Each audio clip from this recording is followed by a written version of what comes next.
WHAS 11 Courier-Journal Bluegrass poll shows double-digit leads for Republican Rand Paul and Democrat Daniel Monjardo in their respective Senate primaries.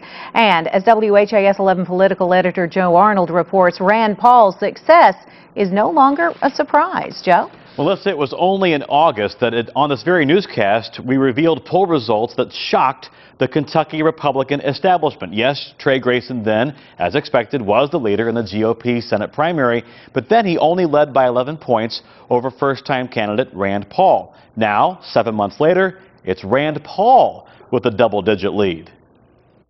Rand Paul now leads Trey Grayson by 15 points in the WHAS 11 Courier-Journal Bluegrass poll, with a significant 19% still undecided.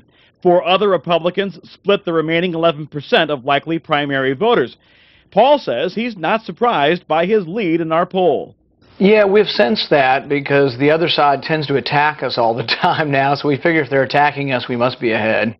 Meanwhile, the Grayson campaign, though blindsided overall by the Tea Party-fueled Paul surge, says Trey Grayson is running a race designed to peak on May 18th, Election Day, when the only poll that matters is taken.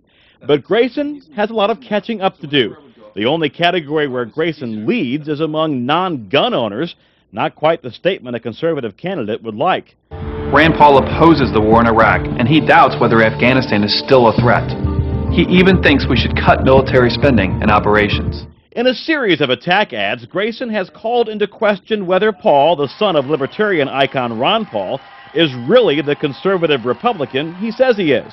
I think really that we've defined ourselves as the conservative in the race, as the one who will rein in federal spending, who will balance the budget.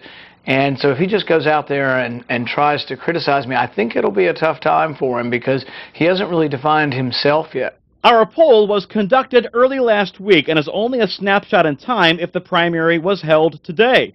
Still 10 weeks out, the Grayson campaign says perhaps before joining the family business, Ron Paul's son should ask Governor Northup and Governor Henry how much a March survey matters.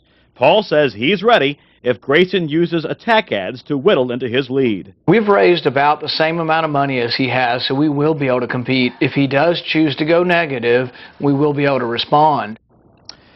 Now, for a link to our full poll analysis and your opportunity to comment, you can log on right now to my political blog on WHAS11.com. Joe Arnold, WHAS 11 News.